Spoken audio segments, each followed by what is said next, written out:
Welcome. It's great to have you with us today. My name is John Bagnulo, and again, I'm excited to really take a dive here into nutrition and how it relates to immune function in particular. And I'm grateful to be joined by Laura Dority as well as we cover this. So with that, we'll get started. Um, you know, Both Laura and I do work for nutritional medicinals, so it's important that we disclose that up front. We have four major objectives for you today. Number one, we want you to be able to identify the most important immune system pathways that have strong nutritional components. We also want you to be able to explain how macronutrient distributions and particular patterns of eating those macronutrients can impact the immune system. It's also, I think, as important or more important to understand the physiological benefits and importance of intermittent feeding versus continuous feeding. And this is really important for obviously our enteral population. And then gain practical tips on implementing this intermittent feeding, and trying to, if you can, gain some advantages of that for the patient population, again, in that enteral world. So with that, I'll start with just a basic overview here of the immune system. I think this might take a lot of us back to some of our, early days in biology or nutritional biochemistry, but I won't get too bogged down in that. I just want everyone to understand that when we talk about the immune system, and this will really, I think, help everyone connect the dots as to why does nutrition and why do nutrients have such a strong or profound influence on immune function, which again, there's still a discord here, right? There's still a gap, and there's an understanding that, we just got to give patients, whatever in the way of calories or protein and just kind of get them in that more positive, energy balanced state. But, there's a consequence to that when it's done with the wrong, with the wrong qualities of macronutrients and obviously the wrong ratios. So I just want to provide this as a background to that. We've got physical or biochemical barriers, and the one I'm going to really focus on today is at the gut wall. What is it that influences the gut wall that could maybe increase its permeability to a point where we have substances entering circulation that don't belong there, and it starts to tax our immune system? And why is that so detrimental to a patient's outcome and to their overall immune function, their ability to heal or fight infection? So that's a big one, that physical biochemical barrier. And I'm just, again, we only have so much time together today, so I'm really going to focus more than anything on that gut wall. Then we've got immune cells. Again, these are all basic layers to the immune system. We've got leukocytes, those are white blood cells, and then we've got a variety of different types. And those different types are influenced differently by different facets of our diet. We know all about eosinophilic esophagitis, for instance. Why is it certain patients have massive spikes in their eosinophil levels with exposure to certain types of foods?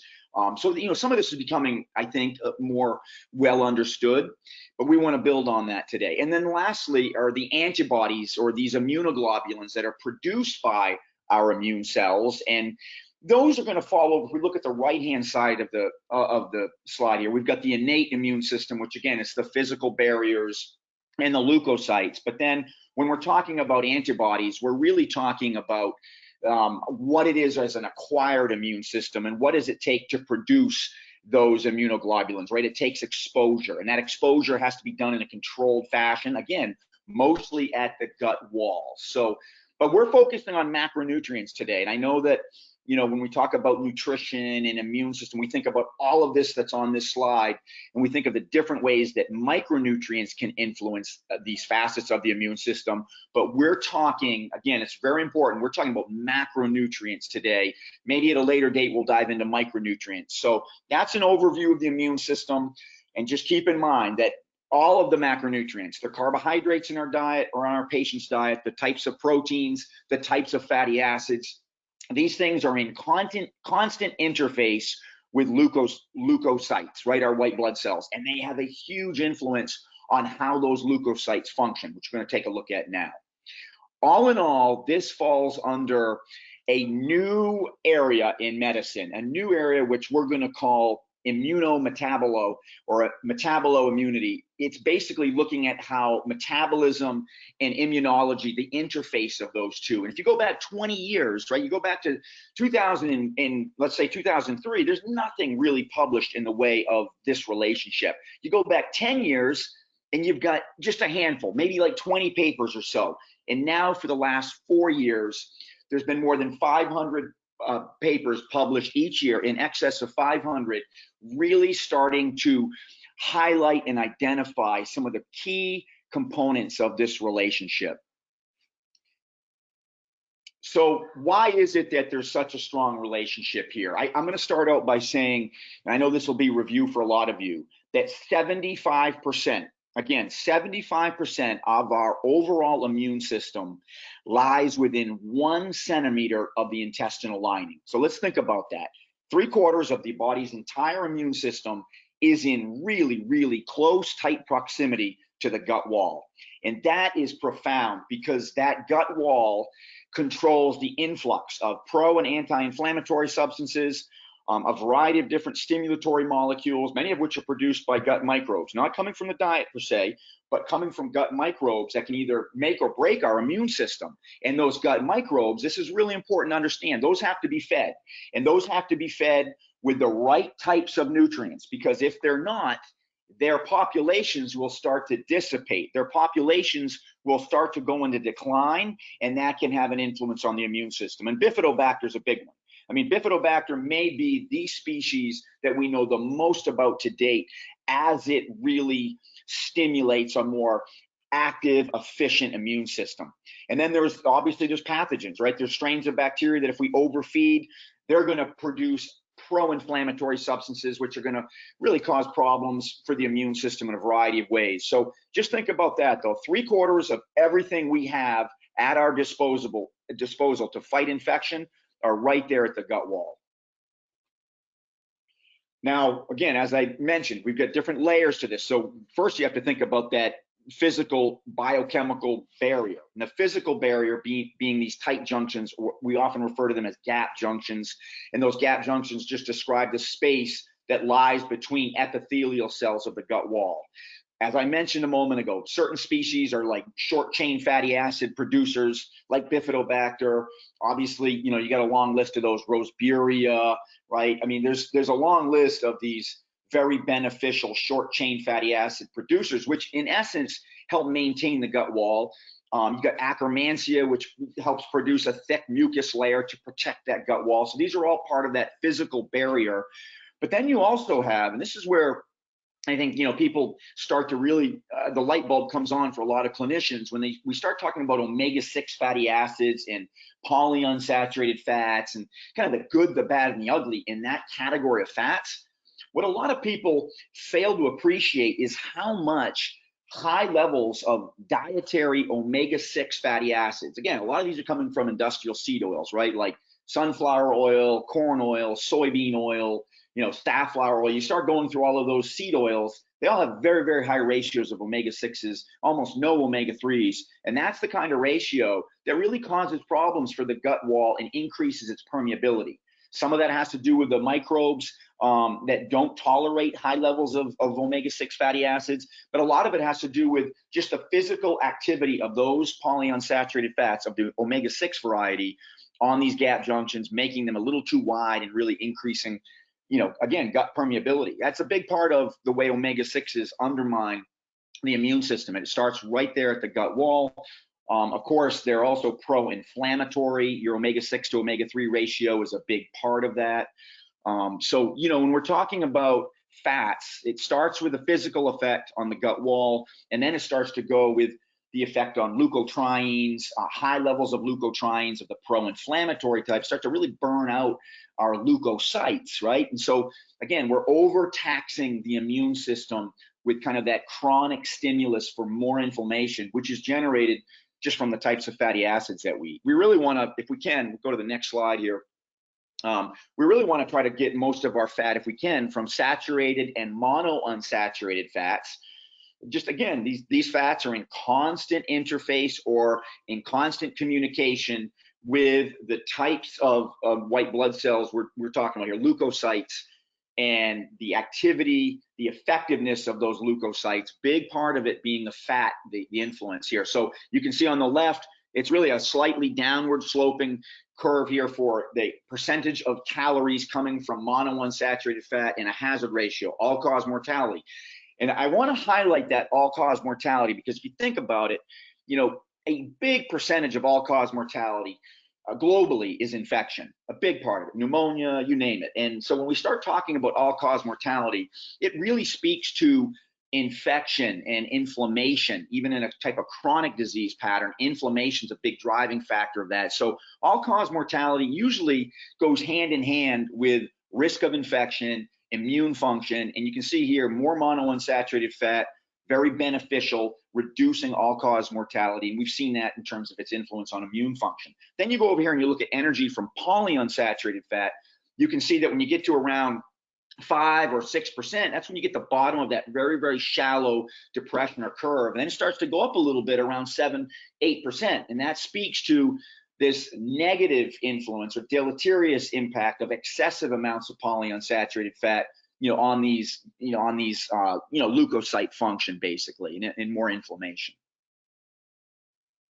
So in summary here, and we're going to dive into carbohydrates more here in just a moment, you really want, if you can, you want to have some restriction around carbohydrate elimination, tight restriction for bacterial infections. But you can't over restrict them for all types, because sometimes it can almost shortchange the immune system a little bit. You really want to keep carbohydrate levels in check for all types of infections, but you don't want to over restrict carbohydrate levels when it comes to viral infections. There has to be some carbohydrate present, and a lot of this has to do with the fact that if we looked at the research and meta-analysis on carbohydrate consumption, when it's overly restricted, often those populations start to lose viable levels of what we call microbially accessible carbohydrates, and then you're having a negative impact on gut microbe populations. So it's important to understand that there is a gray area there, but I really try to keep carbohydrate levels around 20 to 30% of calories for in general for an optimal immune function. You don't ever want to be over 40%. You probably don't want to be less than 20%, but you can be less than 20% for a bacterial infection if you know that's what you're dealing with here. Protein restrictions should be set somewhere between again 20 to 18% of calories. You don't really want to go over 20% because that can feed certain infections. And the quality of protein is also important. Arginine, for instance, is a really interesting amino acid that can be leveraged by certain viruses against the body if there's excess amounts. High levels of dietary arginine have been shown to cause exacerbations or flare-ups in the herpes virus infection, for instance. So every amino acid, and there's just really too many of those to go through today, but every type of protein has a profound influence on the immune response and on whether or not a bacteria or a virus specific type of each is going to be more at an advantage or disadvantage. So, but in general, try to keep protein at around 20% of calories or less. And you don't want to go obviously below 10% because then you start to shortchange the immune system with not having enough of the essential amino acids to, produce some really critical substances for the immune response and for maintaining healthy populations of leukocytes. And we've already talked about fat composition. So, with that being said, now we'll take a look at, if we can, we'll just take a look at kind of the bigger, broader picture here. And you can see there's a lot of moving parts to this. You've got inflammation center. I think it's always important to keep that at the center of the discussion, whether it's infection, immune function, chronic disease, improving patient outcomes. It's all about reducing inflammation. And obviously, both micro and macronutrients have a huge influence on that. But then you'll see virus replication. What can we do to limit virus replication, right? We know that there's essential micronutrients and there's phytonutrients like polyphenols, but also we want to try to shortchange virus replication by applying some kind of metabolic pressure. That might be in restricting carbohydrates. That may be, again, in trying to increase, if we can, activated protein kinase with some intermittent fasting type approaches, which we're going to get to a little later. But there's a lot going on here. And the important thing to understand is that this is all under that broader, newly developing field of metabolism and immunology. And you're going to see that, as we go forward, every year there's going to be more and more papers published in this area. A lot of that has to do with our better understanding of the microbiome, but also understanding how the food we eat and the macronutrients in particular, that's an alphabet. That's a language that our immune system is constantly reading, and it's controlling transcription and the production of certain proteins. And those proteins often make or break the immune system. So with that, we'll go to the next slide, and we'll talk about what really is the elephant in the room here, which is glycemic control. A patient's blood sugar levels have one of the most direct and most measurable influences on immune function. And we can look at things as basic as pneumonia, the risk for developing pneumonia when someone is in the hospital for a hip fracture. And we look at that for every 10 points we go up in let's say, a fasting glucose, right? It goes from, and fasting versus non-fasting will be an important part of this conversation, because a lot of patients are never in a non-fasting state, and that makes it even worse, obviously. But if we were talking about fasting glucose levels, when you go from 100 to 110, you might get only a 10-point increase in that glucose level, but you're talking about an exponential increased risk for developing something like pneumonia. And there's a variety of other infections that have also been substantiated with the same relationship to glycemic control. So we want to keep a patient's glucose levels low, normal. It's very important to gain glycemic control over a patient that's in a critically ill state. And this is, again, historically, this has been very controversial. You have many physicians, ICU, CCU, physicians that don't want to tackle glycemic control in the face of other issues. And that's understood. But as soon as possible, we want to, whether it's with an enteral formula or if someone's eating orally, we want to gain that glycemic control. We want to bring insulin levels down as fast as possible, because with that, we're going to significantly improve immune function and reduce their risk for some of these acquired infections that are so problematic and are really one of the most, it's unfortunate, but even, today, we're seeing that a lot of the worst outcomes in hospitals are possibly not for what a person was originally administered for, but were some of these acquired infections along the way when patients become so vulnerable.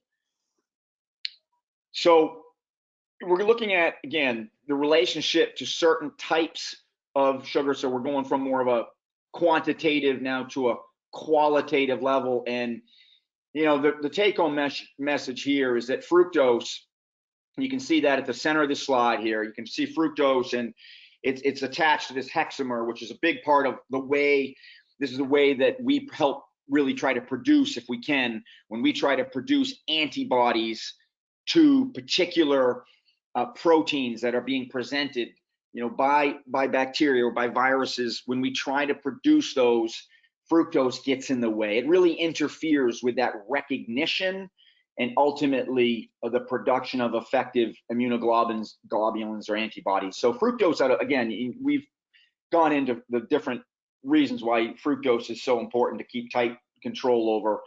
Really, it's out of all the macronutrients, I think it's the most insidious. It's just everywhere in our patients' diets. It's everywhere in enteral formulas. It's so pervasive, and yet it's so detrimental to improving patient outcomes. But it is the single most important type of macronutrient to identify and to try to reduce as much as possible in our patient's diet, because of how much it interferes with the immune response. And again, you can have an overly active immune system, right? You can have the rheumatoid type autoimmune diseases, which you can see on this slide here, and we know that dietary sugar turns those on as well.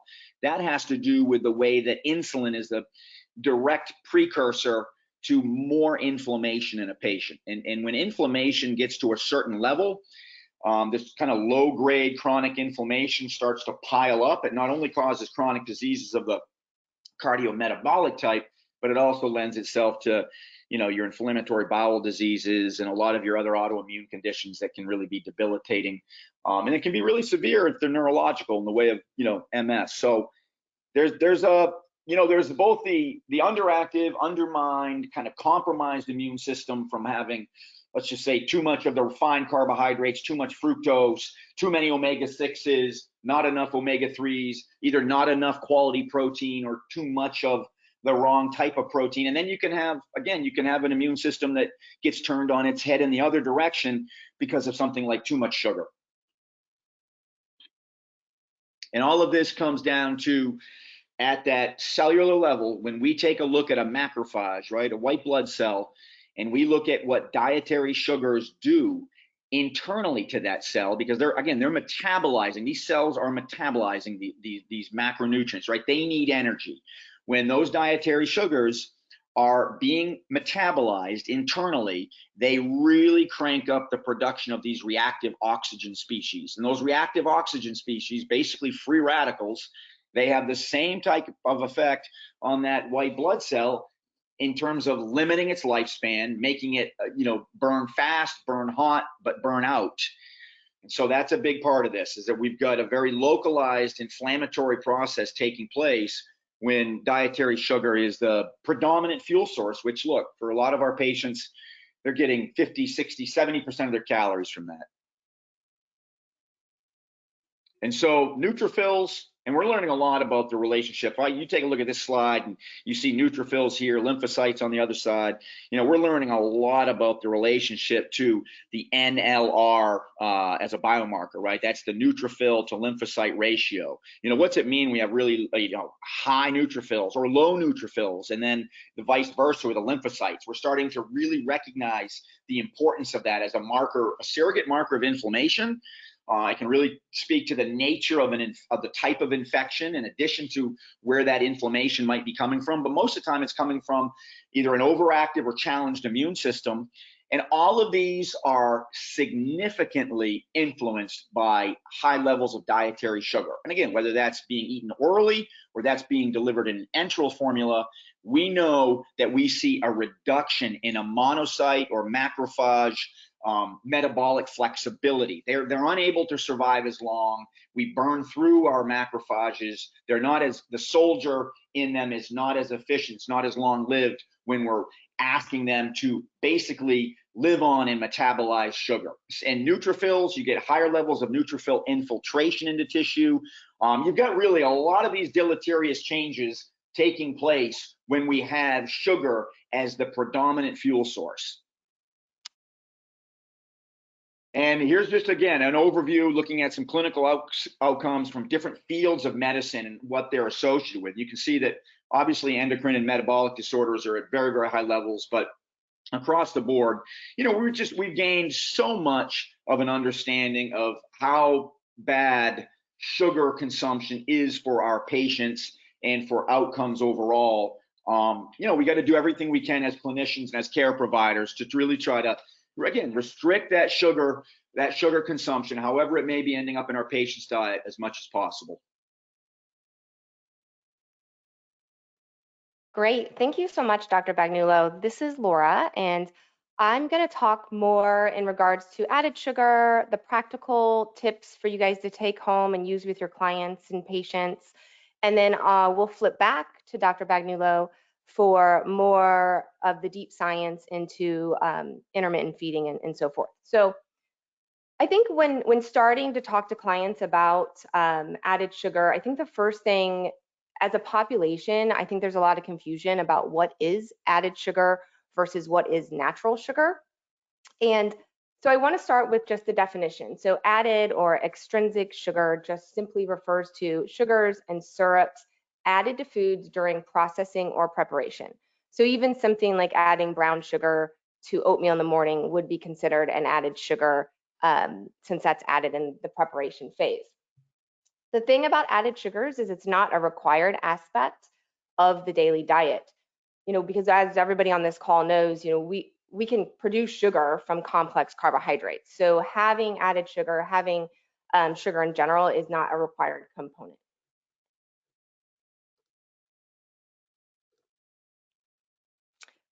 So in terms of the dietary guidelines for Americans 2020, 2025, which unbelievably is almost here, which is shocking to even think about. But anybody over the age of 2 years old should have less than 10% of their total daily calories from added sugar.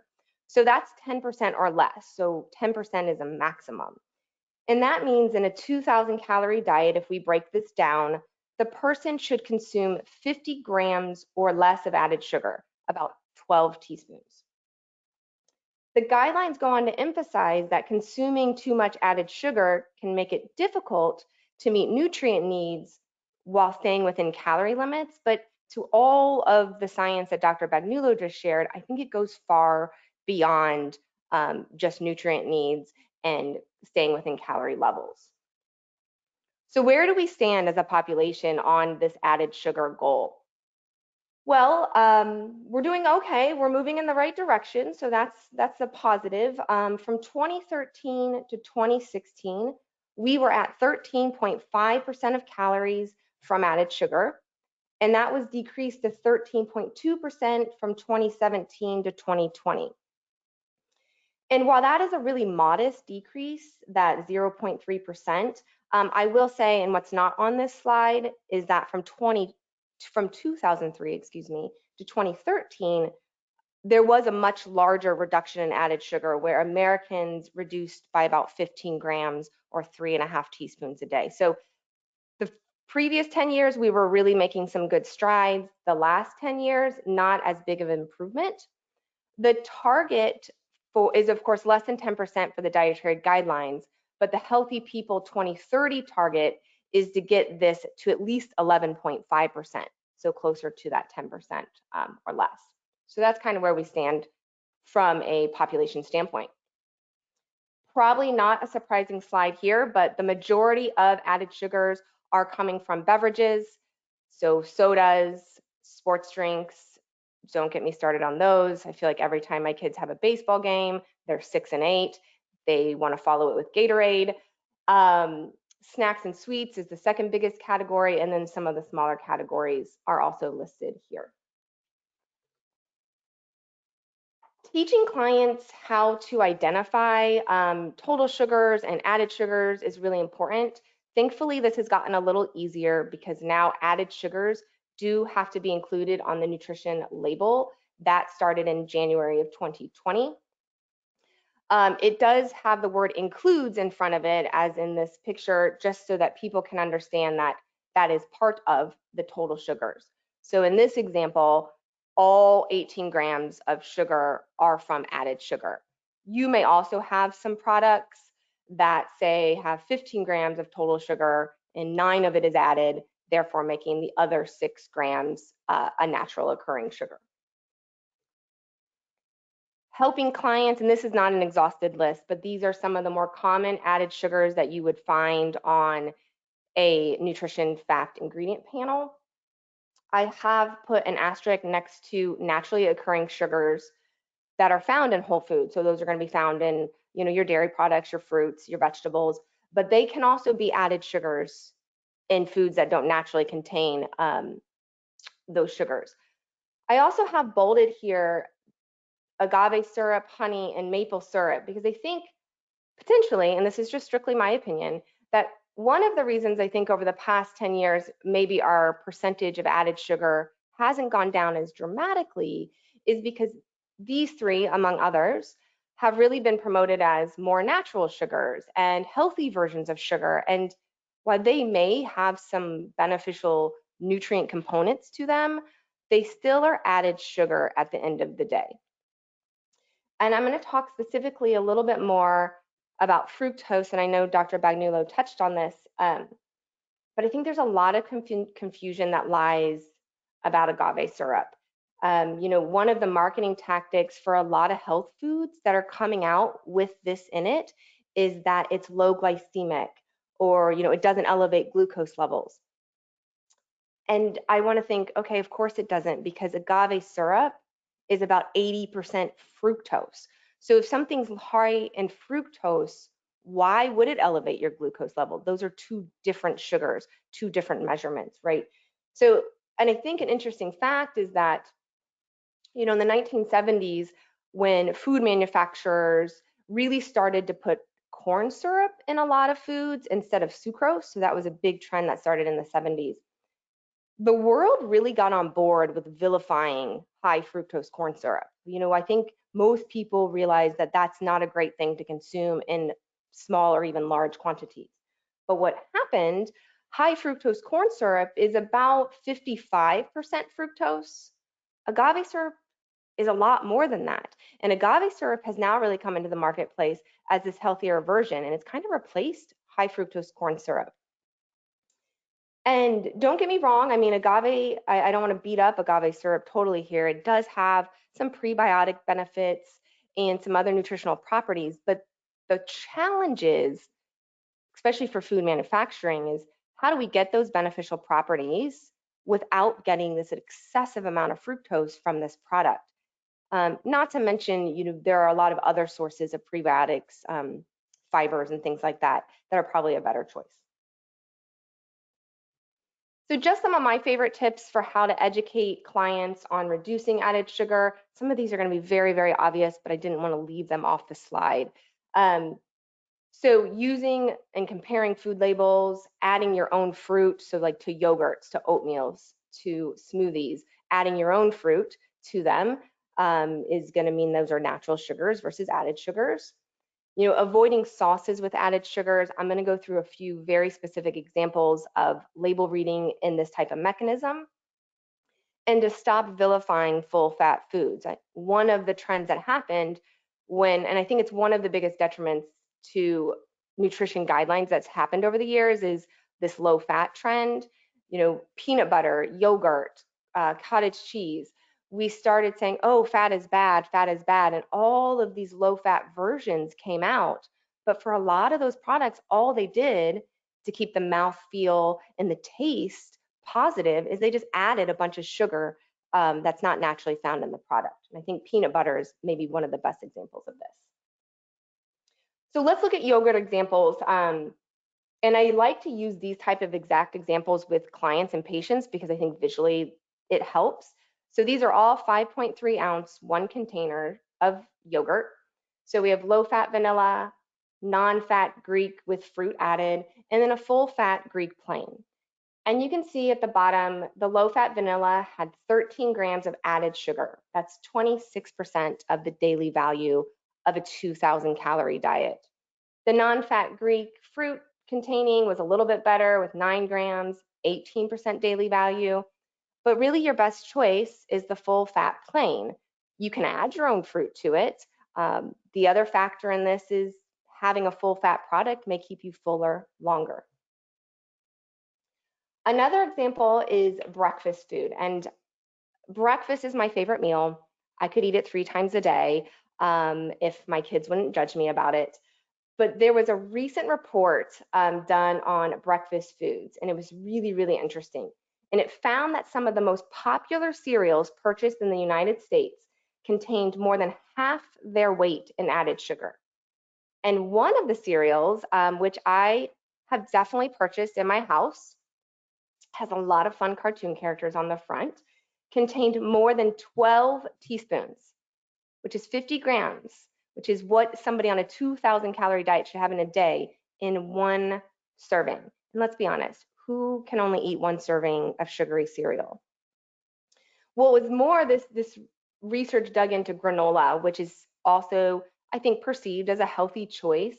And most of the granolas actually had more sugar than some of your other standard cereals. So unfortunately, cereal is not the only place this is an issue.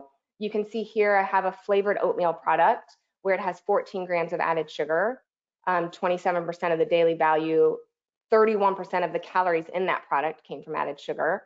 I won't harp on cereal anymore, but then I also have on here a nutrition shake. This is a health shake on the shelves, and it is 18 grams of added sugar. That's 22% of the calories in this product are added sugar. And so I think this is where it gets really confusing for people, is foods, oatmeals, nutrition shakes labeled as healthy, these hidden added sugars are always sneaking up on us. And for my last example, looking at a condiment comparison. So this is an example where I do think looking for products that are labeled no sugar added can be very beneficial and easy for people. A regular ketchup, 1 tablespoon, has 4 grams of added sugar. Even buying the organic, which most of the population perceives as a better choice, you still have 4 grams of added sugar. But the no sugar added has 0 grams. And full disclosure, they may have some other sweeteners added. Not all of them do, but some of them do. But just looking at the added sugar, a significantly better choice. So before we switch over to our next topic, I want to leave you with some helpful apps because I know convenience is king in today's society. So the Sugar-Free Quit Sugar Addiction app is kind of your standard. You can track your sugar cravings, you can track your sugar intake. Very, very easy to use. Stop Eating Sweets is interesting because it kind of targets a different motivation. It has a timer telling you how long you've been sugar-free and like added sugar-free, and a money saving calculator so that you can see how much you've saved by not like purchasing snack foods or beverages with added sugar. And then No Sugar in Me is a fun app that has a lot of challenges and tons of recipes. So those are just some apps that you may want to check out for yourself or for your patients. I'm going to hand the mic back over to Dr. Bagnulo. Hey, thanks, Laura. Expanding on this, the relationship here of metabolism, it's important to understand that metabolism isn't limited to, what we're eating, but obviously when we're eating. And there's just, so much research now showing that in essence, every facet of our digestive system, especially our pancreas, our liver, it's tied into our circadian rhythms and our circadian entrainment. A lot of people now, I find it interesting, so many people are understanding that you can really improve the body's response to time zone changes. You can reduce jet lag by not eating during that period of travel, not eating, for the first, let's say, 8 hours when you arrive into the new time zone. So it's fascinating that people have really started to have this major revelation, and medicine has certainly supported it, but we're not quite there yet with understanding that relationship, which is very similar to the immune system and to fighting infection, to improving patient outcomes. That's what really we're going to talk about here for a few minutes. First, giving the body a break, this i.e. intermittent fasting, or, providing just a very low level of carbohydrate and a higher amount of dietary fat, because some of that is replicated by fasting. What that does is it really turns up some important processes in the body.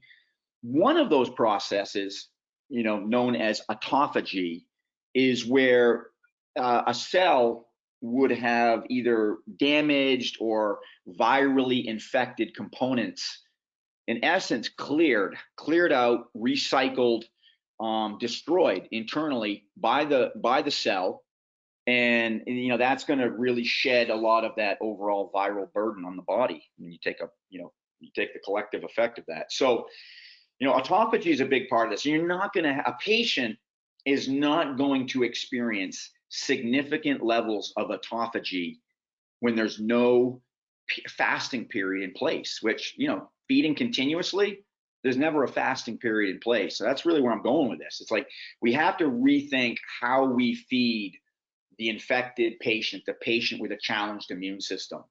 And we have to do that in general, just everyday life too. If we're in cold and flu season, and you've got kids coming home from school, and they're bringing everything under the sun home in the way of viruses.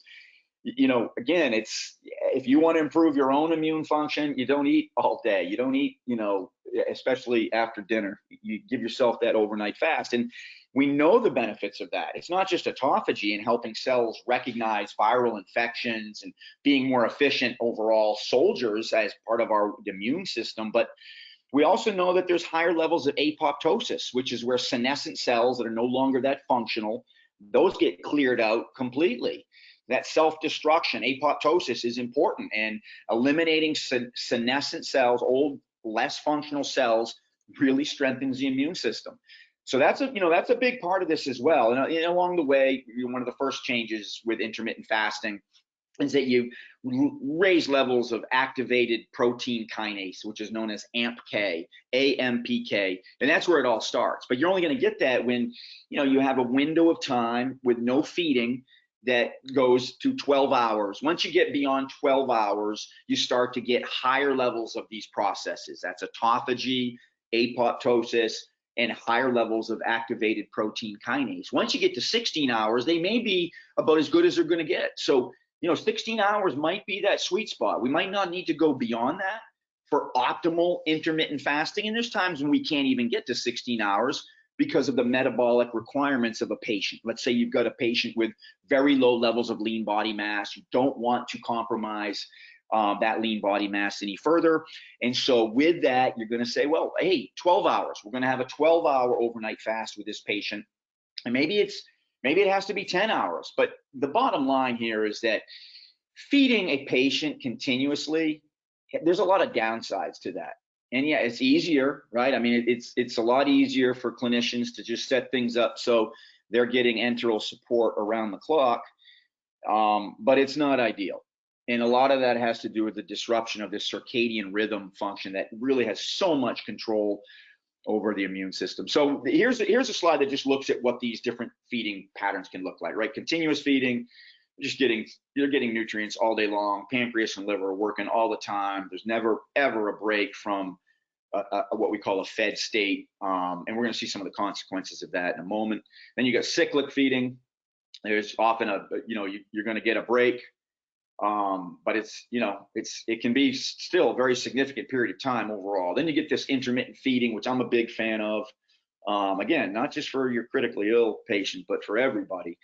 Have some restriction on when you eat. And then there's bolus feeding, which is it's a form of intermittent feeding, but everything's delivered in one bolus, like one meal. So you've got much shorter windows of feeding in a bolus feeding. Things are delivered very quickly, as opposed to you might have 20 minutes to even an hour with this intermittent feeding. Now, the research on this, I'm going to say, is very compelling. And you can start with something basic like this meta-analysis, which, look, there's some limitations here. I mean, they're looking at, for this one, they're really looking at the movement of food through the digestive tract. And they're trying to look at constipation versus diarrhea. What do you got for residual gastric contents? And to a much lesser extent, when you dive into this meta-analysis, are you looking at pneumonia and bacterial colonization? They're not as big a part of this study. And I think we could, really build on this type of research by looking at C-reactive protein levels, looking at glycemic control, which we're going to get to in a moment. But at the very least, what this study showed is that you've got some improvements in digestive function, right? You've got much greater risk of constipation when you've got this, continuous feed versus a more natural or intermittent feeding. And we go to the next here. This is one which I think is much more much more clinically significant. Not to say that diarrhea and constipation are not. I know that those are big challenges, but when we start talking about insulin concentrations and insulin sensitivity, what we see here is that bolus groups, higher appetite levels, better overall glycemic control, better levels of insulin sensitivity. And that's what I'm after as a clinician. I want that glycemic control because, as I mentioned earlier, when we started talking about sugar and especially blood sugar levels, we know that if we gain an improvement in glycemic control, which is what intermittent bolus feeding is going to provide, it's going to give that as opposed to a continuous feed, because you're going to give the pancreas a break. Leptin levels are going to be lower, insulin levels are going to be lower, better insulin sensitivity. We're going to improve patient outcomes.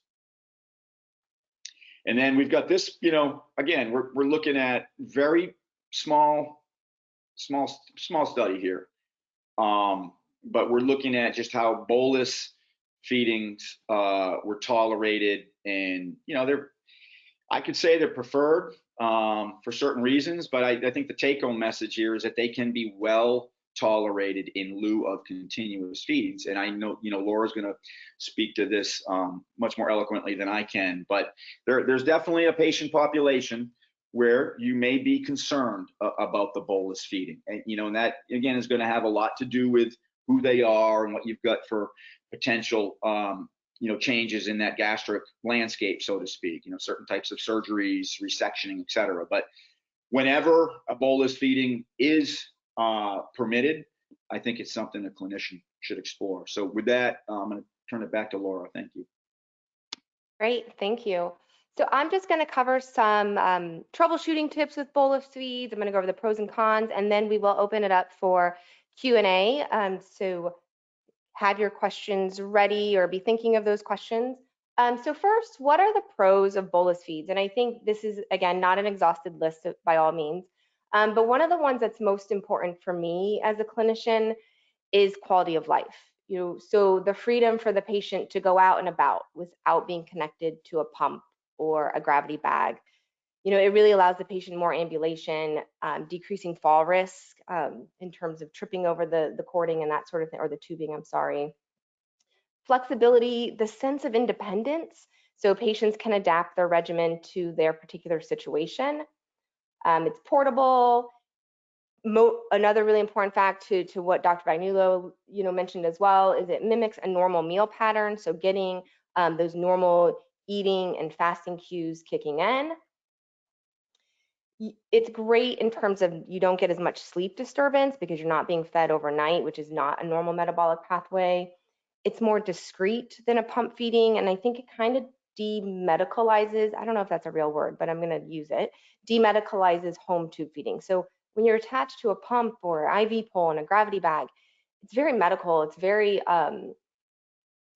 just, I guess I'm losing the word here, but if you have a syringe and you're just doing it and you can be more discreet about it, it just kind of takes the medical aspect out of it a little bit. And I think that's important for quality of life. It's also easier to administer and teach. It's less expensive, also important. Cons, there's certainly cons. So, if the patient is giving the feed themselves, they do have to have a level of dexterity to administer it independently, or they have to have caregiver assistance. There are some devices out there that can help assist with this. The free arm is a great product that actually will hold a syringe and help with feeding it without that dexterity issue. The Boley bag systems are also a great option. So I think the resources are really coming along to help with this. Like Dr. Bagnulo said, it may not be suitable for transpyloric, but I wouldn't automatically assume that. When I was an intern and when I was in school just a few years ago, or maybe 2 decades, but I was definitely told you cannot bolus feed through a J tube. But we are now know that is not really the case. Am I more careful when I bolus through a J tube? Am I paying more attention to the volume? Of course I am, but I don't necessarily just rule it out. It may increase the risk of aspiration, reflux distension. I honestly think this is more related to positioning than the actual modality method. It can sometimes be hard to get in large volumes if those are needed for weight gain, catch-up growth, or that sort of thing. This is a transition checklist that I use when I'm working with patients. So I'm thinking about, do I want to transition this patient to a bolus from a continuous feed gradually or cold turkey? There's no right or wrong, but that's something that's going through my mind. What are the tube details? Is it a J tube? That is going to certainly be a different transition schedule than somebody who has a G tube.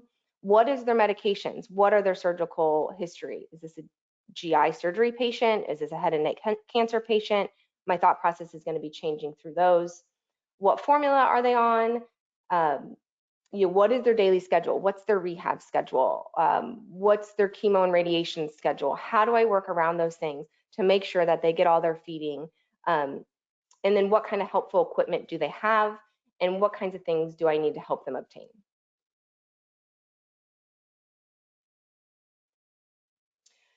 So what formula do I typically use for a bolus feed? I mean, there is no right answer here. So you can use any of the formulas through a bolus feed, but I never have this mentality of set and forget. So I think it's when people are discharging from a hospital, or maybe they're going down to the step down unit, or having the mentality of, oh, that's the formula they're on, they've tolerated it, I'm not going to change it. That is not my mentality, because clinical scenarios change.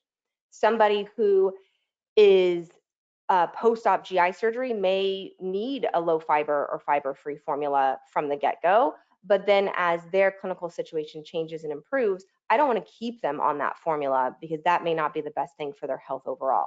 So I'm never setting and forgetting, I'm always reevaluating. This is also where I really try to empower the patient and the caregiver. So I like to give people options. Hey, these are the formulas I think that would be great for you. Why don't you look and decide what you want to do? Because there's so much in medicine today where patients feel like they have no choices. They're not empowered. And if I can give them a little bit of empowerment, then I want to make sure that I'm doing that. Generally speaking, though, for a long-term enterally fed patient who is bolus feeding, I really like a 1.2, anything above a 1.2 to 1.5-ish formula, just so I can get the volume in. Fiber containing, my goal is I want to meet their fiber goals. Dr. Bagnulo talked a lot about the benefits of the gut microbiome and immune health, and fiber is huge in that. So if I'm not giving long-term enterally fed patients enough fiber, I am not doing their immune system any benefit. So I'm really focused on fiber with these patients, and then use tube feeding assistant devices that I mentioned. So I'm going to walk through a case study, and for those of you who have done enteral support for many, many years, this is going to be a total refresher for you, but I did want to just walk you through, for anybody who's new to nutrition support or maybe a new grad, an example. So this lovely lady was a 43-year-old female who had a large stroke. She ended up with a tracheostomy and a G-tube, and she came to the step-down unit, had weaned off the ventilator, but remained on enteral feeds because of dysphagia. And the consult was to assist with transitioning from a continuous to a bolus feeding regimen. So her baseline was a 1.2 polymeric at 65 mLs an hour for 24 hours. So my first step was to figure out how much total volume was she getting a day, and it was 1.56 liters. Then I had a conversation with her and her family about how many feeds a day work. What's your rehab schedule? What's your sleep schedule? And so we determined that we wanted to do 4 bolus feeds a day, which ended up being 390 mLs per bolus. And then we set her water flushes, which she was getting 700 mLs of additional water on her continuous. So I just left that the same. And that ended up being approximately 90 mLs before and after each bolus feed. Then my next thought process is, how do I want to transition her? And there's a ton of different ways to transition somebody from a continuous to a bolus. And I'm like a broken record here. There's no right or wrong. So it's completely case by case dependent, but you can do a slow transition over time by increasing the rate slowly and lengthening the breaks. It's similar, it's the same thought process, but in reverse. You can compress a feed from giving, say, a volume over 3 hours, then you give it over 2 hours, and then you give it over 1 hour, and so forth. And advancing between rates and advancement periods, it could be a few days, it could be a week, it could be every feed, completely, totally clinician and patient driven. I have some patients that had a lot of anxiety about transitioning off of continuous feeds. Well, then I'm going to go slower versus somebody who's gung-ho and like, I don't want to be on a continuous feed, stop it today. The other option is you could always start with a small bolus and work your way up. So in this situation, you're not going to meet 100% of nutrition needs from the get-go, but you're going to get there eventually. That may not be ideal for everybody, but that may work for patients who maybe aren't at risk for malnutrition or diagnosed with any form of malnutrition. So for this lady, she did have some weight loss. So I wasn't going to not meet her nutrition needs. So I wanted to meet 100% of her nutrition needs from day one. So the first thing I did was I held feeds overnight so that we could start her first bolus on an empty stomach. And I started her bolus feeds running over 2 hours. So that's ended up being a rate of 195. So she'd be on for 2 hours, off for 2 hours. We advanced her to 1.5 hour feeds. Then she'd have 2.5 hours off. Transition step 3 shown here, she's getting feeds over an hour. And then eventually we switched her to the full bolus syringe as her goal plan. At that point, once she was at her goal plan of bolus, now I'm thinking, okay, do I need to increase her calories? Is she still losing weight? Do I need to change her formula to maybe a high fiber option for long-term use? What are going on in those scenarios that may necessitate a change?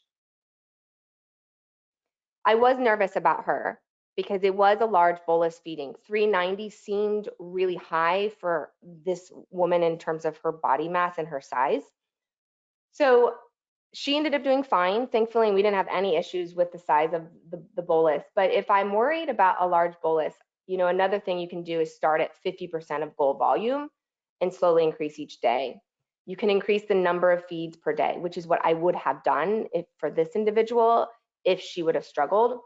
You can switch to a more concentrated formula. You can space the water flushes out at different times. No right or wrong. No rules to determine which option here is best. And then in terms of troubleshooting bolus regimens, and I think all of the dietitians on here and clinicians on here can say, anytime something changes with a patient, GI-wise or even additional ways, it's always the feed's fault. Always the feed is the first one to blame, right? But the first thing I always want to do is think, okay, if somebody's having nausea and reflux, let's look at non-feed related issues. You know, what is their medication? What activities are happening? You know, has their oral intake increased? Is there something else going on before I immediately say, oh yeah, it's the feed?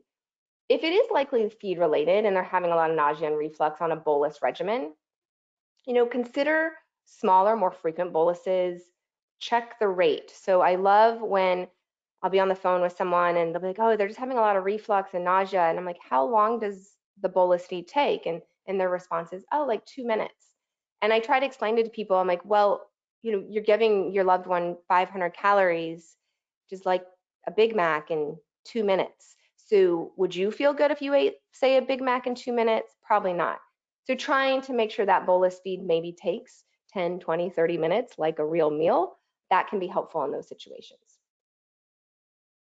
Oh, and then the other one on here I want to point out is just making sure the formula is being administered at room temperature. You know, cold formula can certainly cause some nausea for sure. And then lastly, just some bolus feeding tips in terms of diarrhea, constipation, and bloating. Again, I am having a conversation. Is this really feed related? Are they really constipated? Because I think defining a normal bowel movement using like a Bristol stool score is really important. But asking if there's changes in infection, meds, medical conditions. If it's likely feed related, this is where I'm jumping for fiber and more fluid to try and help and combat those issues. Okay, so I know we only have a few minutes left here, but we will try and answer as many Q&A and Dr. Bagnulo and I can hang on for a few extra minutes. While I'm looking through the Q&A, I do want to point out you will get full references for this webinar with your CPE certificate later today. So we'll send you an email, it will have your certificate and references. We also have 2 upcoming CEU opportunities. We actually have one next Thursday about ALS. I'm super excited to have 2 guest speakers coming for that one. I don't personally know much about ALS, so I know I'm going to learn a lot. And then we have one on February 27th, looking at medically complex children and blend-raised tube feedings, and we have guest speakers for that as well. So you can scan that QR code and go over there and register, and then I am going to do my best to get to some of these questions.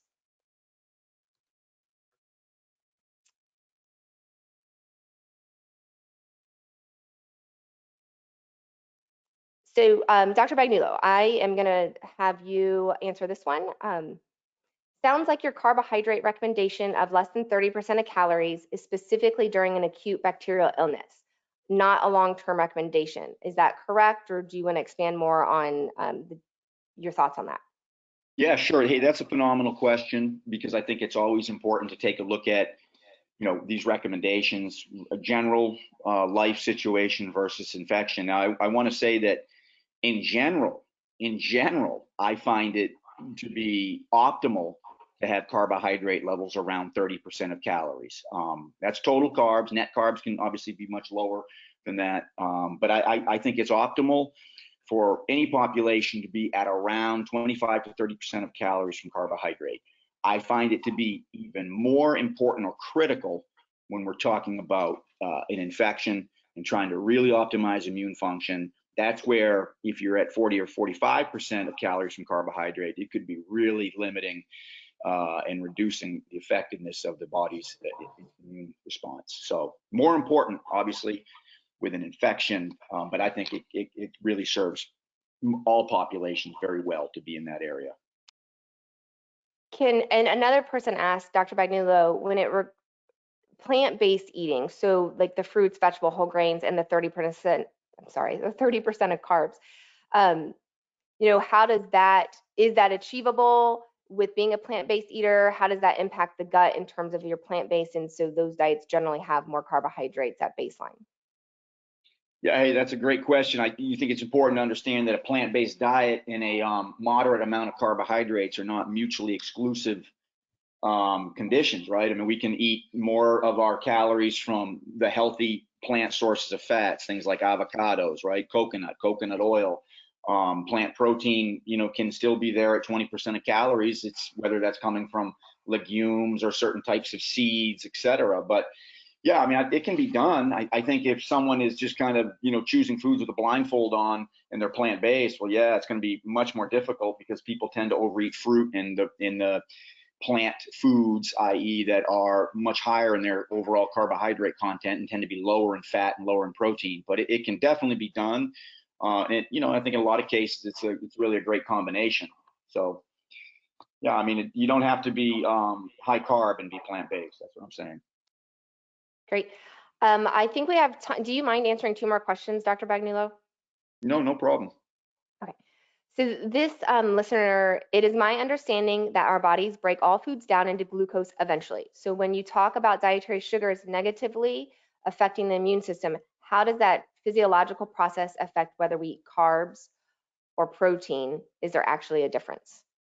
Oh yeah, there's a huge difference. I mean, first of all, we don't break everything down into carbohydrate. That would be, what it's probably taught at in some entry-level nutrition courses, that, glucose is a building block of all carbohydrates. Whether that's true or not is up for debate. Obviously, fructose is a very prevalent sugar molecule that is part of many carbohydrate-based foods. So even that aside, though, let's just make the assumption that most foods are made out of glucose. This is carbohydrate-based foods, and that those all get broken down into glucose. Well, that doesn't happen. That's certainly going to happen with most of those sugars that you identified, Laura. All of those refined carbohydrates, those syrups, those types of added sugars, yeah, all of those are going to get broken down into glucose very rapidly, and that glucose is going to enter the bloodstream incredibly rapidly and challenge the pancreas in a way that it just cannot be challenged on a chronic basis. So that's point number one. That, first of all, the way things are broken down is largely a function of their complexity and the type of bonds between the glucose molecules. So sugars, definitely, it all gets broken down into glucose. The glucose rushes into the bloodstream, and that's where we start to lose glycemic control and insulin sensitivity. The glucose that does not get broken down into individual units, that survives proximal digestion and gets into the intestinal area, lower, more distal intestinal areas, that is very beneficial. That may be resistant starch, that may be some type of fermentable fiber, but it's all made up of glucose, but it doesn't get broken down into individual glucose molecules. It gets fed upon by gut microbes and bacteria that thereby produce short-chain fatty acids and very beneficial substances. So in essence, that type of carbohydrate gets transformed into something that the body can use in a very beneficial way. Great, thank you so much. And for the last question, and I know there's a lot of questions on here, and I really apologize, guys, that if your question didn't get answered, but how do low-calorie sugar substitutes fare in comparison with regular sugars with regards to the immune system? Well, I'll tackle that, but in a few minutes. This is a question that we could probably spend 25 to 30 minutes on, no joke. These low-calorie artificial sweeteners, I think the most important thing we understand about those is that many of them are going to have very significant negative influences on gut bacteria. And that in itself is really important to understand, that artificial sweeteners, because of their deleterious effects on akkermansia and things like that, they shortchange a big part of that immune system supportive environment that we call the microbiome. So yeah, I'll probably leave it at that for simplicity purposes, but I'm not really a big fan of the artificial low-calorie sweeteners. I think things like stevia and can really help someone have some sweetness in their diet, in their meals, and it won't have the same kind of harmful effects. So it really depends on which sweetener we're talking about. Gotcha. Thank you so much. Thank you to everybody for attending. Again, I apologize if we did not get to your question. Really, really apologize there. But please, if you would like to attend any of our other CEUs we have coming up, please register. Thank you so much, Dr. Bagnulo, for all of your knowledge sharing. Greatly appreciated. And I hope everybody has a really wonderful rest of the day.